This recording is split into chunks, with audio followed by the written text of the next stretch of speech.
क्या एक इंसान अपने पास्ट को पीछे छोड़ सकता है? और क्या भरोसा कि उसका वो पास्ट कभी दोहराएगा नहीं, कभी उसके सामने नहीं आएगा?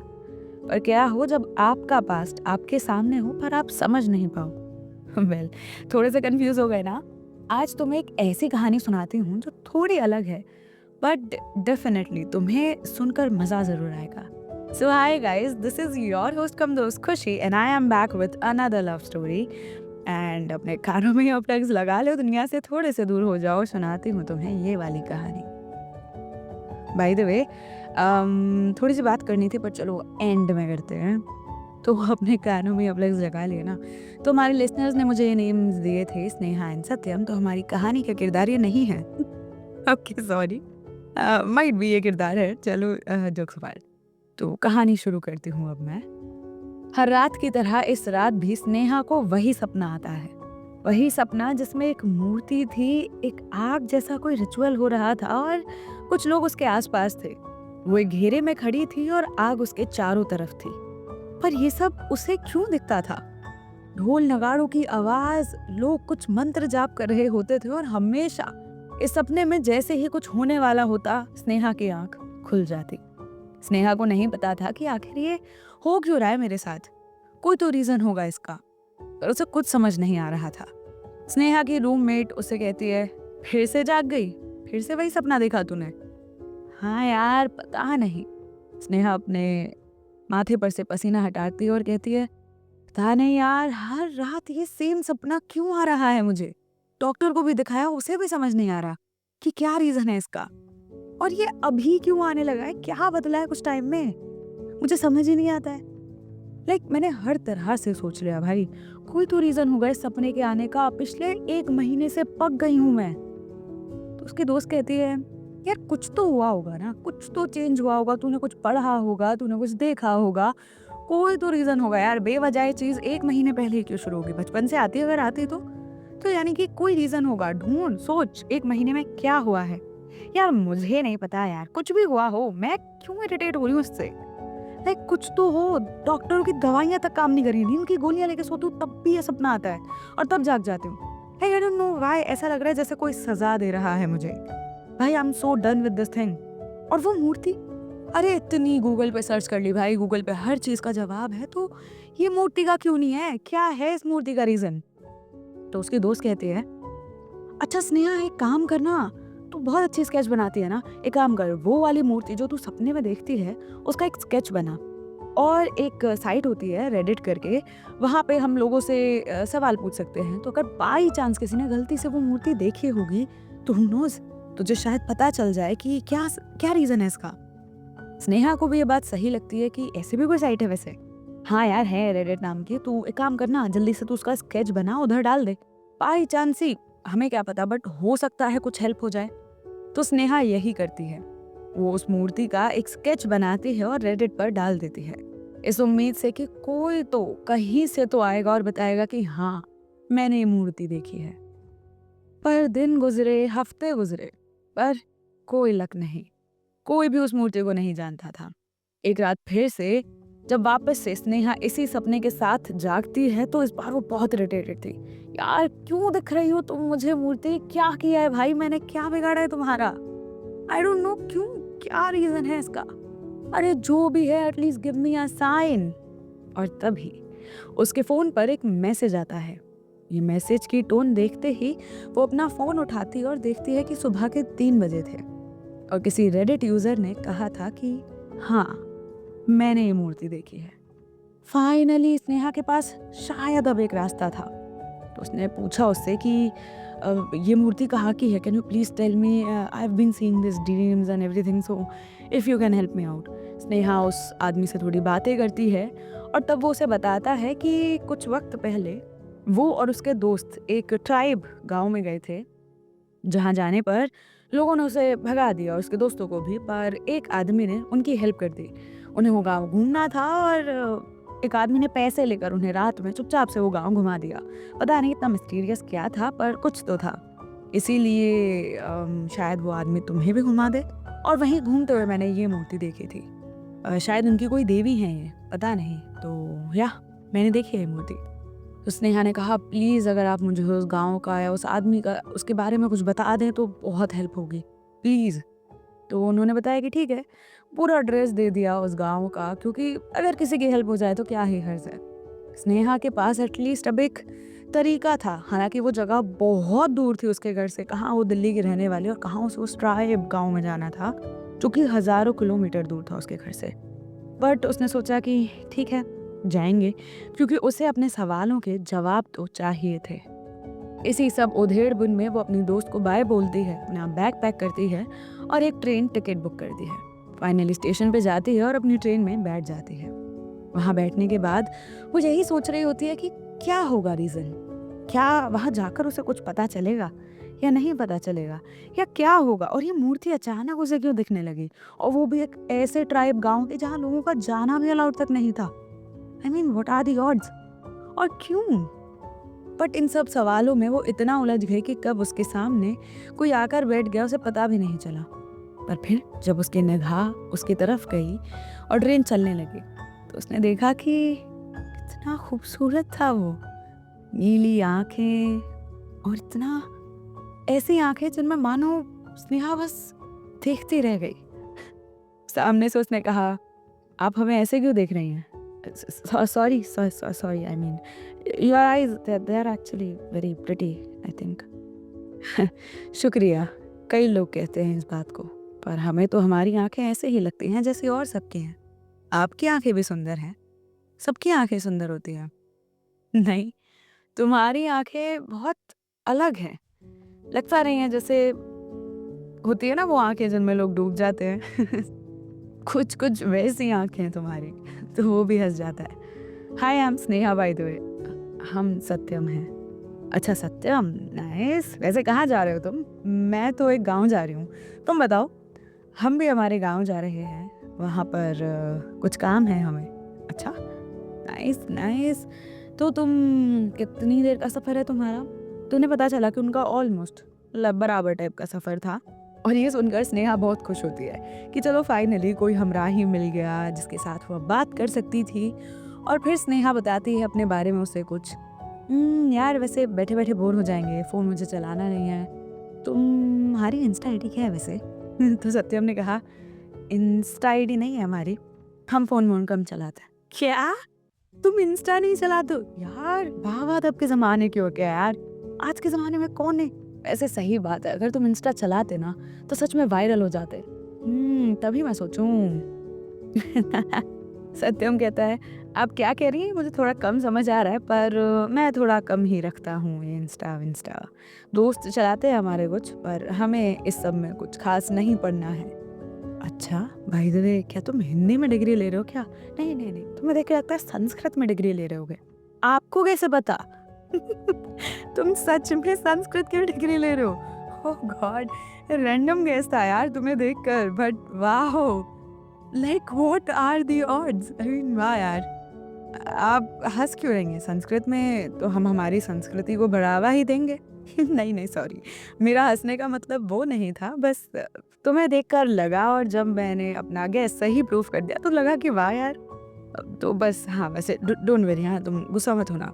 अरे नहीं नहीं, हम गुस्सा नहीं हो रहे हैं, बस ऐसे ही। कुछ देर वो ऐसे ही बात करते रहते हैं। फिर किसी बात पर सत्यम उसे कहता है कि आप अकेली जा रही हैं? आपके घर वालों ने आपको अकेले जाने दिया इतने लंबे सफ़र पर? अरे नहीं, पेरेंट्स नहीं है मेरे। बाबा थे, पर कुछ वक्त पहले उनकी डेथ हो गई। और माँ का कोई अता पता नहीं था, शायद जब पैदा हुई थी तभी ख़त्म हो गई थी। तो अभी अनाथ हूँ। एक रूममेट है, बहन जैसी, उसे बता कर आई हूँ कि कहाँ जा रही हूँ, कितने दिनों के लिए जा रही हूँ, ये तो नहीं पता, पर हाँ उसे पता है इस सब के बारे में। बाकी वो फ़ोन करती रहेगी मुझे। अच्छा अच्छा, सही है। तुम्हारी फैमिली में कौन है? हमारे परिवार, हमारा काफ़ी बड़ा परिवार है। हमारे गाँव में ना सब परिवार की तरह ही रहते हैं। तो हमारा तो ऐसा ही है। हमारे घर वाले भी हैं, एक छोटी बहन है, फिर हम हैं, हमारे पापा हैं, मम्मी भी हैं। तो छोटा-सा परिवार है, पर पूरा गाँव ही एक परिवार है, तो हमारे यहाँ सब ऐसे ही रहते हैं। अरे वाह! अच्छा गाँव है तुम्हारा। हम यहाँ शहर की ज़िंदगी में यार, गाँव की ज़िंदगी जब सुनते हैं लोगों के मुँह से तो लगता है वाह यार! कितनी अच्छी लाइफ़ होगी इन लोगों की, पर कभी ऐसा पता मतलब बस सुना है, देखा नहीं है कभी। तुम अपने गाँव में इनवाइट कर सकते हो ऐसे मुझे। नहीं, नहीं, नहीं, नहीं, आप हमारे गाँव में नहीं आ सकते। क्यों? ऐसे क्यों बोला तुमने? नहीं, हमारा मतलब है कि अभी तो आप अपनी जगह पे जा रही हैं ना कहीं पर, तो आप अभी हमारे गाँव नहीं आ सकती ना। हाँ यार, बात तो सही है, वैसे मुझे यहाँ जाना तो है। अच्छा, चलो ठीक है, फिर कभी और बुलाना तुम। वैसे तुम यहीं रहते हो दिल्ली में? हम हमारी पढ़ाई के लिए ही आए थे। हमारे गाँव में से बहुत कम ही लोग बाहर निकलते हैं, पर हमें भेजा गया किसी काम से, तो हाँ, हम अब वापस जा रहे हैं। पढ़ाई भी हो गई है और कुछ काम भी है। अरे वाह! सही है यार, सही है। ऐसे ही धीरे-धीरे कई सारी बातें हुईं। और कभी-कभी ना यार, ऐसा होता है कि लोग कहते हैं कि अरे हमें प्यार हो गया, हमें ये हो गया, हमें वो हो गया। क्या होता है प्यार? हर कहानी में ना मैं एक अलग तरीके से डिस्क्राइब करती हूँ प्यार को, पर क्यों करती हूँ पता है? अब कोई एक सिंपल सी चीज़ हो तो उसे डिस्क्राइब किया जा सकता है, लेकिन प्यार इतनी कॉम्प्लिकेटेड चीज़ होती है ना, उसे हम डिस्क्राइब नहीं कर सकते, उसे हम महसूस कर सकते हैं बस। तो स्नेहा कहीं न कहीं सत्यम की उन आँखों में ऐसा खो गई कि मानो उसका नाता हो उससे कोई। सीरियसली वो सोच रही थी कि यार ये क्या अजीब इंसान है। मतलब मुझसे कितना अलग है। कहाँ मैं एकदम मॉडर्न सी लड़की और कहाँ ये एकदम ही पंडित पुजारी जैसा, बट फिर भी इतने अपोजिट होकर भी, और हम लाइक पता नहीं क्यों ऐसा लग रहा है जैसे he is the one for me. अजीब है, मतलब पता नहीं, पर कुछ लोगों के लिए ना शायद हमारा दिल गवारा देता है कि नहीं यार, ये ही है शायद। कहते हैं ना वो रेड स्ट्रिंग ऑफ फेट, क्या पता किससे हमारी वो रेड स्ट्रिंग जुड़ी हो। शायद स्नेहा को लग रहा था कि उसकी रेड स्ट्रिंग कहीं ना कहीं सत्यम से जुड़ी थी, पर उसने सोचा ये मुझे कभी पसंद नहीं करेगा, इसके लिए तो मैं एक झल्ली लड़की होंगी। अब वैसे भी सही बात है, हम कहाँ एक मैच हो पाएंगे, कहाँ है कहाँ मैं। होता है ना कभी कभी कि हम खुद ही खुद को रिजेक्ट कर देते हैं सामने वाले से पूछने से भी पहले। और कई बार होता है, तुम्हारे साथ भी हुआ होगा कि कोई होता है ना, जब हमें बिल्कुल ही एक्स्ट्रा ऑर्डिनरी लगता है, तो हमें लगता है कि यार नहीं यार, इसको तो कोई बहुत ही एक्स्ट्रा ऑर्डिनरी मिलना चाहिए। पर कहते हैं ना कि वो तितली को कहाँ दिखते हैं अपने पंख, पर दुनिया को उसकी खूबसूरती दिखती है। तो बस वही वाली बात है, हमें नहीं पता, क्या पता हम में भी कुछ एक्स्ट्रा ऑर्डिनरी हो, और सब में होता है। तो अभी स्नेहा को लग रहा था कि सत्यम वॉज द वन, और एकदम ही सुंदर सा, पर क्या करें, ये वक्त, कभी कभी ये वक्त ना बहुत खराब चीज़ हो जाती है। बिल्कुल ही टाइमिंग ही मैच नहीं करती हैं, और कभी कभी यही वक्त होता है जो शायद हमें मिलवा देता है उस इंसान से जिससे मिलना लिखा हो। तो हम कभी कह नहीं सकते, वक्त पे डिपेंड करता है, पता है। पर स्नेहा के पास वक्त नहीं था, उसे जाना था उस मूर्ति के बारे में जानने के लिए, और शायद सत्यम को अपने गांव उसके किसी काम से। सत्यम उतर जाता है और अगले स्टॉप पर स्नेहा भी उतर जाती है। हालांकि उसके बाद वो गांव जाती है, उस गांव में वो उस इंसान से मिलती है और वो उसे पैसे देती है, पर वो इंसान पैसे लेने से मना कर रहा था कि नहीं नहीं, आज हम नहीं घुमाएंगे आपको, आप जाइए। तो स्नेहा ने कहा पर मैं बहुत दूर से आई हूँ और बहुत ट्रैवल करके आई हूँ, तो प्लीज़ आप ऐसे मत कहिए। उसने बहुत हाथ पैर जोड़े, तो उस इंसान ने कहा कि ठीक है, आप घुमा सकते हैं हम आपको, पर अभी नहीं, और आज रात तो बिल्कुल भी नहीं, आज रात हमारे गांव में निकलना ही नहीं होना चाहिए आपका, कल देखता हूँ मैं। स्नेहा कहते क्यों, आज कुछ है आपके गांव में? आपके जानने लायक नहीं है मैडम, आप हमारे इस घर से मत निकलिएगा और लाइट्स भी मत जलाइएगा, क्योंकि लोगों को नहीं पता चलना चाहिए कि हमारे घर में कोई और है, तो प्लीज़ आप इस बात का ध्यान रखिएगा। इतना कहने के बाद स्नेहा सोचती है ठीक है, जैसा तुम कहो, और वो उस कमरे में बंद बैठी रहती है। पर थोड़ी देर बाद वही ढोल नगाड़े इन सब की आवाज़ आने लगती है, और स्नेहा ने कहीं ना कहीं आवाज़ें सुनी थी अपने सपनों में, और उसे समझ आता है कि शायद यही सब था जो उसे दिख रहा था, ऐसा ही गांव था। और वो धीरे धीरे उन सब लोगों का पीछा करती है जिनके साथ ये ढोल नगाड़े चलते हुए जा रहे थे। काफ़ी सारे लोग थे, शायद गांव के सारे लोग थे, और वो एक जगह जा रहे थे। चुपचाप इन्हीं लोगों में एक शॉल ओढ़े वो भी चली जाती है, और देखती है कि लोग कुछ मंत्र से बोल रहे थे, एक आग का गोला बना हुआ था, पर उसके सपने में वो उस गोले में थी। पर यहाँ तो ये तो सत्यम है, सत्यम इस गोले में क्यों खड़ा है? सत्यम का क्या लेना देना इस सबसे? इसी उधेड़बुन में उसने देखा कि वो मूर्ति भी वहां थी, यानी कि ये वही जगह थी और वही रिचुअल जो अपने सपने में वो देखती हुई आई थी। पर क्यों? क्या? और सत्यम यहाँ क्या कर रहा है? होता है ना, कभी-कभी हमारे पास सवाल बहुत होते हैं और जवाब बिल्कुल भी नहीं। पर अब वो चुपचाप पहले देखती है कि आखिर हो क्या रहा है। तो कुछ गाँव के बूढ़े-बड़े लोग थे, वो कुछ मंत्रों का जाप कर रहे थे और सत्यम उस आग के गोले के बीच में खड़ा था। और जब वो कहते हैं कि अब तुम क्रिया शुरू करो, इस क्रिया में पहले तुम्हें अग्नि को अपना एक ऐसा सच बताना होगा जहाँ अग्नि ये मान पाए और समझ पाए कि तुम सच हो, तुम सच बोल रहे हो और तुम सच्चे हो। तभी वो इस गांव का कुछ भला करेंगे। और कहते थे कि ये जो पर्व था, अग्नि साक्षी पर्व, इस पर्व में अग्नि जो होती है उनके गांव की रक्षा करती है। और गांव का एक परिवार होता है जिस परिवार के हर पीढ़ी को ये जो क्रिया है वो करनी होती थी। इस बार शायद सत्यम के परिवार में से उसकी बारी थी। तो सत्यम अपना सबसे गहरा सच बताता है अग्नि को, ये परखने के लिए कि वो सच्चा था या नहीं। और सत्यम कहने लगता है कि हम जानते हैं कि हम हमारे समुदाय के अलावा कहीं किसी और लड़के को देखना भी हमारे लिए पाप है, पर आज मुझे रेल में एक लड़की मिली थी। वो और उसकी बातें सुनकर लगा जैसे उससे बहुत पुराना नाता है। वो हमारे समुदाय की नहीं थी, इस गांव की नहीं थी, पर कहीं ना कहीं हमारे दिल में उनके लिए कुछ कुछ ऐसी बातें जाग गईं जो शायद नहीं जागनी चाहिए थी। कुछ ऐसे एहसास जाग गए और शायद अब हम उन्हें काबू भी नहीं कर पा रहे। हम जब से रेल से उतरे हैं यही सोच रहे हैं कि हमने उनसे और थोड़ी देर बात क्यों नहीं की। उनमें कुछ था, कुछ ऐसा जो हमें बांध रहा था उनसे, कुछ ऐसा जो हमें रोक रहा था कि हम उनके साथ थोड़ा वक्त और बिताएं। पर वक्त नहीं था। हमें यहाँ आना पड़ा और अब कहीं ना कहीं हमारा दिल हम वहाँ उसी रेल में उसी लड़की के पास छोड़ आए हैं और यही हमारा सच है। इतना सुनते ही अग्नि भड़क जाती है और गांव के सभी लोग गुस्से में आ जाते हैं कि सत्यम ने ये बहुत गलत किया। उसे किसी और लड़की की तरफ देखना तक नहीं था और वो किसी लड़की से प्यार कर बैठा था।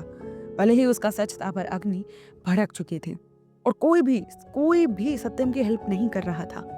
इतना देखते ही साक्षी ने सबको परे हटाकर और वो खुद कूद गई उस आग में और सत्यम को बचाने के लिए, क्योंकि आग के धुएं से सत्यम गिर चुका था और बेहोश हो चुका था।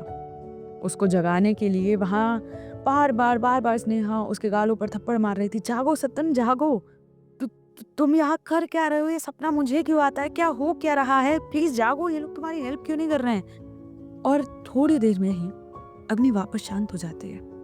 ये सब देखने के बाद गांव के लोग समझ ही नहीं पाते हैं कि पहली बात तो इस लड़की ने ये रिचुअल खराब कर दिया और ये लड़की है कौन और ये हमारे गांव में कर क्या रही है। इस गांव में लोगों का आना मना था और ये बात सब जानते थे। पर अब क्या? फिर गांव का एक बहुत बूढ़ा आदमी आता है, उसे लेकर आते हैं लोग, क्योंकि किसी को समझ नहीं आ रहा था कि जब आग भड़की और फिर अब आग शांत हो गई तो इसका मतलब क्या था। तब वो जो होते हैं, जो भी जिसे भी वो लेके आते हैं, वो कहते हैं कि ये लड़की कौन है। तो सबने बताया कि हमें भी नहीं पता। पर सत्यम तब तक जाग चुका था और कहता है कि ये वही है जिनसे हमें प्यार हो गया था, स्नेहा। इतना कहने के बाद ही वो जो बूढ़े व्यक्ति आए थे उन्होंने कहा, स्नेहा अपना हाथ दिखाओ। जब स्नेहा ने अपना हाथ दिखाया तो उसने कहा कि ये हमारे ही समुदाय की एक लड़की है। इतना सुनते ही स्नेहा वाज लाइक, नहीं, मैं दिल्ली में पैदा हुई हूँ, दिल्ली में ही पली बड़ी हूँ और मैं तो इस गांव को जानती तक नहीं हूँ। मैं तो यहाँ मुझे नहीं पता, मेरी किस्मत मुझे यहाँ लेकर आई है, बट मैं नहीं जानती। और रही बात इसकी, ये मेरे पापा ने बचपन में बनवाया था मेरे हाथ में। इससे आपके गांव का कोई लेना देना नहीं है। तो उस आदमी ने कहा कि एक बात बताओ बेटा, तुम्हें सपना आ रहा था कोई, इस मूर्ति का या इस आग का? इतना सुनते ही स्नेहा ने कहा, आपको कैसे पता ये बात? इसीलिए क्योंकि कभी कभी जो नियति होती है उसके खेलने के तरीके अलग होते हैं, हमें कुछ समझाने के तरीके अलग होते हैं। तुम उस परिवार की बेटी हो जिस परिवार को यही काम करना था, और तुम्हारे पिता तुम्हें लेकर यहाँ से भाग गए, डर गए इन रिचुअल से। और इसीलिए सत्यम के परिवार ने सत्यम को कहा ये काम करने के लिए। सत्यम का परिवार एक पीढ़ी तक ये काम कर रहा था, लेकिन जैसे ही तुम 25 साल की हुई अग्नि साक्षी पर्व के लिए तुम तैयार थी और इसीलिए अग्नि तुम्हें वापस बुला रही थी, माँ तुम्हें वापस बुला रही थी, इसीलिए तुम्हें वो सपने आ रहे थे। और इसीलिए जब तुम्हारे आने पर अग्नि भड़की तो उसका मतलब ये नहीं था कि सत्यम ने कुछ गलत कहा था।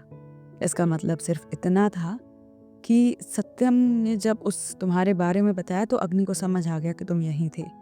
बस तुम्हें निकालने के लिए अग्नि ने ऐसा रौद्र रूप लिया। अग्नि को समझ आ गया था कि तुम भी कहीं ना कहीं सत्यम को पसंद करती थी और सत्यम कोई गलत नहीं है, तुम हमारे ही समुदाय की हो। ये सुनते ही स्नेहा की पूरी दुनिया पलट गई थी। क्या? मेरे बाबा यहाँ के? नहीं, हो ही नहीं सकता। मेरे बाबा यहाँ क्यों आएंगे? तुमने इस मूर्ति को कभी पहले देखा है? नहीं। जाओ उस मूर्ति के पास और ये जो चिन्ह है ना, इसे उन माँ के पैर से चलाओ, फिर देखना। जैसे ही स्नेहा ने ये किया, स्नेहा को मानो उसके पापा की कुछ झलकियां दिखने लगी। और शायद उस वक्त की जब वो उसे लेकर वहां से भागे थे, तब स्नेहा बहुत छोटी थी। स्नेहा को इसीलिए सबके बारे में कुछ नहीं पता था। जो कहानियां उसके पापा ने उसे सुनाई उसने मान ली। ये अग्नि का जो चिन्ह था उसके हाथ पर, वो भी उन्होंने झूठ बोल दिया कि उन्होंने बनवाया था। ये चिन्ह उन्होंने बनवाया नहीं था, ये पैदाइश ही उसके हाथ पर था। और जैसे ही उसने माँ के चरणों से अपना हाथ लगाया तो उसने सब कुछ दिख गया। वो सब कुछ जो उसे जानने के लिए ज़रूरी था, इस पर्व को पूरा करने के लिए। उसके बाद सत्यम वहाँ से हटा और स्नेहा ने वो पर्व पूरा किया। पूरे गांव में अब खुशियाँ वापस आ गई थी। स्नेहा को भी समझ आया धीरे धीरे कि हाँ, वो भी यहाँ, शायद उसे यहाँ उन माँ ने बुलाया था, उन माँ की मूर्ति ने। उस आदमी का वहाँ आना, ये सब कुछ नियति के तरीके थे, कैसे ना कैसे स्नेहा तक अपनी बात पहुँचाने के। स्नेहा इस पर्व को पूरा करने के बाद सत्यम के साथ वापस दिल्ली चली जाती है और गांव के लोगों को इतना समझ आता है कि शायद स्नेहा के पिता ने जो किया वो सिर्फ अपनी बेटी को एक बढ़िया और एक अच्छा भविष्य देने के लिए किया था, क्योंकि यहाँ के लोग सिर्फ अपनी इसी पर्व के पीछे थे। वो कभी भी किसी को बाहर नहीं जाने देते थे। पर स्नेहा के साथ साथ अब लोगों को इतना समझ आने लगा कि जब जिसे वापस आना होता है वो वापस आ जाता है। बस यही थी ये कहानी। स्नेहा और सत्यम वापस खुश रहने लगे। उन दोनों का जो मकसद था वो पूरा करते। हर साल इस पर्व को पूरा करने जाते और फिर वापस आ जाते। एक दिन सत्यम ने कहा स्नेहा से, स्नेहा जी एक बात बताइए, आपको हमसे प्रेम हुआ था या आप पहले बस ऐसे ही थी? सत्यम, मुझे नहीं पता। लोग कहते हैं कि जो हमारा, जिससे हमारी आत्मा जुड़ी होती है उससे हमारी आत्मा जुड़ी होती है। हमें वो पता नहीं लगाना होता, वो पता लग जाता है। जब उस दिन तुम अचानक से सामने देखा तुम्हें, तो समझ आया कि कोई तो रिश्ता था तुमसे। क्या था, क्यों था, ये नहीं पता था। शायद तुम मेरी जगह वो काम कर रहे थे, इसी वजह से हमारे बीच एक रिश्ता बना, मुझे नहीं पता। पर तुम्हें देखने के बाद तुम्हें जाने का मन किया और लगा जैसे सदियों से जानती हूँ मैं तुम्हें। समझ नहीं आया, पर हाँ, कुछ तो था। शायद कुछ बातें हमारी समझ से पार होती हैं, पर होती हमारे लिए ही है। जो बात मैं नहीं समझ पाई, मेरा दिल नहीं समझ पाया, वो शायद कहीं ना कहीं नियति समझ गई। और आखिर में हम दोनों एक साथ हैं और मुझे कुछ नहीं चाहिए। तो बस ऐसी थी ये कहानी। वेल, सच बताऊँ ना यार, 2-3 चीज़ें बात करनी थी मुझे तुमसे। ये कहानी ना बेसिकली मैंने सोची थी, तो बड़ी मतलब मैं एक्साइटेड थी कि इसको सुनाएंगे। बट क्या हुआ ना, इसकी खिचड़ी हो गई। खिचड़ी कैसे हो गई? मैं 3 दिन से कोशिश कर रही थी इसे रिकॉर्ड करने की, बट मैं कर ही नहीं पा रही थी। तो अब मुझे ये था कि मुझे करनी तो है। आई एम नॉट श्योर इसका नरेशन कैसा गया, आई एम नॉट श्योर क्या जो भी है, बट इससे पहली वाली को बहुत अप्रिसिएशन मिला, उसके लिए thank you very much. And rankings बहुत नीचे जा रही हैं, I don't even know why. और मुझसे तुम लोग आके पूछ रहे हो दीदी रैंकिंग नीचे जा रही है। भाई मुझे क्या पता, मैं तो कहानियाँ डाल लूँ, बढ़िया भी डाल लूँ, ऐसी बात नहीं है। अब वो तुम्हारी तरफ से फॉल्ट है, मेरा फॉल्ट नहीं है ना। तो ऐसा थोड़ा डिमोटिवेशन तो हो गया, वेल टू बी ऑनेस्ट, मतलब बहुत थोड़ा नहीं, एक्चुअली थोड़ा ज़्यादा। इसीलिए शायद मैं इसको ढंग से नरेट नहीं कर पाई, आई डोंट नो। बट हाँ, थोड़ा सा बुरा लग रहा है कि भाई if I am doing everything right from my and, तो ऐसा क्यों हो रहा है। बट ठीक है, हो रहा है तो हो रहा है। और फिर होने से भी बेकार बात यह है कि ये वापस क्यों नहीं हो रहा है सही। Now I am doing everything I can, but ठीक है, जो भी है ठीक है। उतार चढ़ाव चलते रहते हैं, बस उतार नहीं चलने चाहिए, जो कि मुझे लग रहा है मेरे चल रहा है। तो पेपर वेपर ख़त्म करो भाई, वापस आओ भाई, ऐसा मत करो। ऐसा तो मतलब मत ही करो, दुख हो जाएगा मेरे को, और मैं दुखी हो जाता तो मुझे खुद नहीं पता था मैं कब क्या कर दूँ। तो चल, मिलती हूँ फिर किसी और कहानी में। Till then take care and bye bye.